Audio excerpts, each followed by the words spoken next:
안녕하십니까. 박훈탁TV 2020년 1월 17일 이슈 방담 99회 방송입니다. 오늘도 KBS, MBC, SBS와 종편 방송이 보도하지 않는 중요하고 새로운 소식 전달해 드리도록 하겠습니다. 오늘 방송은 2020년 전망 시리즈 제5회입니다. 미국의 세계 최대 헤지펀드 매니저가 그들은 주식 보유를 줄였다고 말했습니다. 미국의 S&P 500 주가 지수는 연일 신고가를 경신하고 있는데 도대체 왜 세계 최대 헤지펀드 매니저가 주식 보유를 줄였을까요? 그것은 무엇보다도 미국의 연준, 중앙은행이 찍어내는 막대한 부채에도 불구하고 미국의 GDP 성장률이 추세적으로 줄어들고 있기 때문입니다. 이미 미국 부채의 규모가 닷컴 거품과 글로벌 금융위기 때보다 훨씬 더 높습니다. 그리고 신용불량 직전의 BBB 등급을 가진 기업 채권의 규모가 치솟고 있습니다. 조만간 이들이 다 부도를 내고 신용불량 수준으로 떨어질 것입니다. 결국 2020년 말경에는 미국도 리세션으로 갈 것이라는 예측을 하기 때문에 세계 최대 헤지펀드 매니저가 주식 보유를 줄인 것입니다. 방송 시작하겠습니다. 구독 버튼, 알람벨 버튼, 좋아요 버튼 부탁드리겠습니다. 미국의 주식시장이 거의 매일 신고가 뉴 올타임 하이를 갈아치우고 있습니다. S&P 500 지수가 닷컴 거품 때 작성한 최고가를 이미 넘어섰습니다. 자, 이것이 글로벌 500 지수의 그래프인데 이미 닷컴 시절의 최고치를 갖다 경신하고 있는 상태입니다.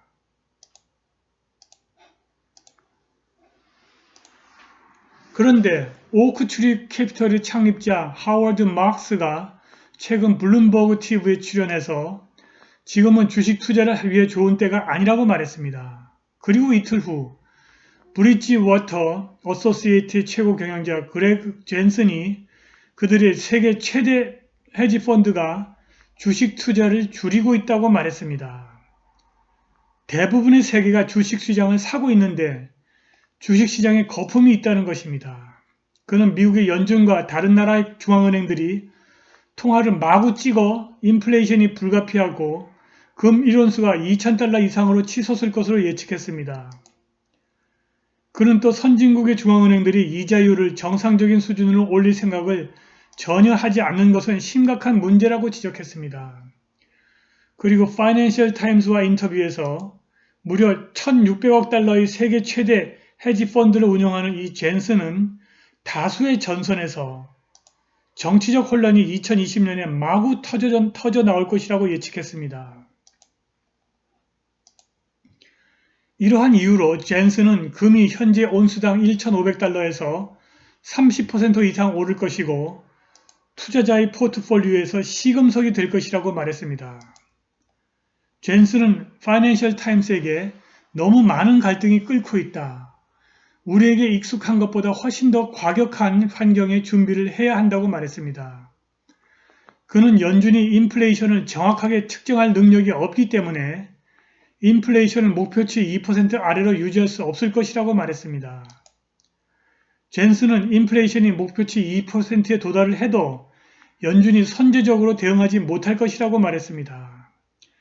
그래서 2020년 언젠가는 주식시장에서 거품이 터지고 결국 리세션이 시작된다는 것입니다. 경제 전망 전문가 리차드 브레슬로우가 연초에 말했듯이 연준이 거품을 만들고 있고 주식시장이 붕괴한 이후에나 사후 약방문에 나설 것이라고 말했습니다. 다시 말해서 중앙은행을 믿지 말라는 것입니다. 이제 그 이유를 그래프로 확인해 보겠습니다. 이 그래프는 연준의 대차 대조표 확대를 보여주고 있습니다. 지금 2008-9년 글로벌 금융위기 직전에 연준의 대차 대조표가 이렇게 극단적으로 확대됐습니다. 그런데 지금 그 수준으로 지금 다가서고 있습니다.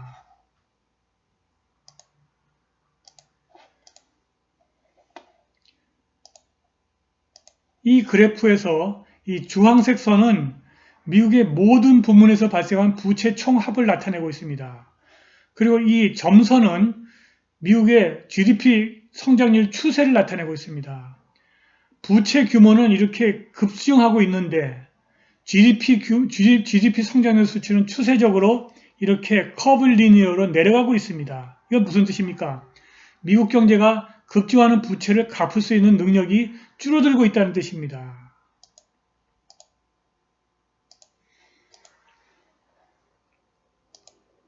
이 그래프에서 이 주황색 선은 미국의 총 부채 규모를 나타내고 있습니다.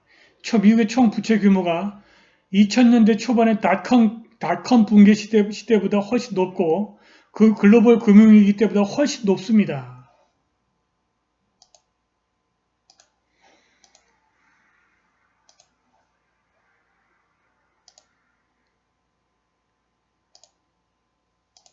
이 그래프에서도 이 주황색 선은 미국 전체의 부채를 나타내고 있는데 이 점선은 또 도메스틱 프로덕트, 국내 총생산의 추세를 나타내고 있습니다.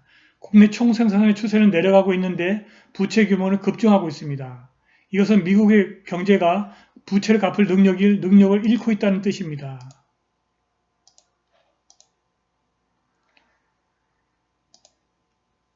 이 그래프는 Non-Financial Debt, 금융기업이 아닌 일반 기업들의 부채를 갖다 나타내고 있습니다. 일반 기업들의 부채 규모가 지난 2008, 9년 글로벌 금융위기 수준에 육박하고 있습니다.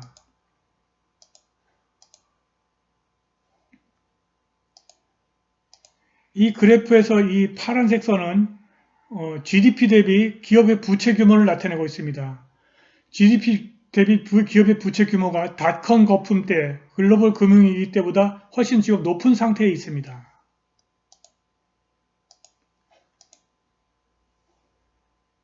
그리고 이 그래프는 BBB 등급을 가진 기업들의 부채 규모를 나타내고 있습니다. 이 BBB 등급은 신용불량 등급 바로 위 등급에 있는 신용 등급입니다.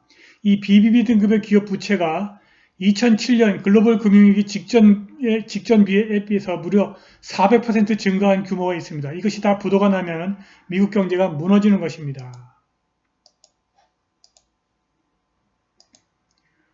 2020년대는 미국의 중앙은행 연준과 다른 중앙은행들이 창출한 막대한 부채로 인해서 미국과 글로벌 경제가 엄청난 재앙을 겪을 것입니다. 그리고 결국 글로벌 경제가 금융 시스템의 초기화를 위한 시도를 할 것입니다. 이미 근본이제 도입을 위한 움직임이 나타났습니다. 관심 있으신 분들은 글로벌 통화체제 초기화 불가피, 미국 근본이제 준비 중, 이슈 방담 71회 방송 시청하시기 바랍니다. 오늘 방송은 여기까지입니다. 감사합니다.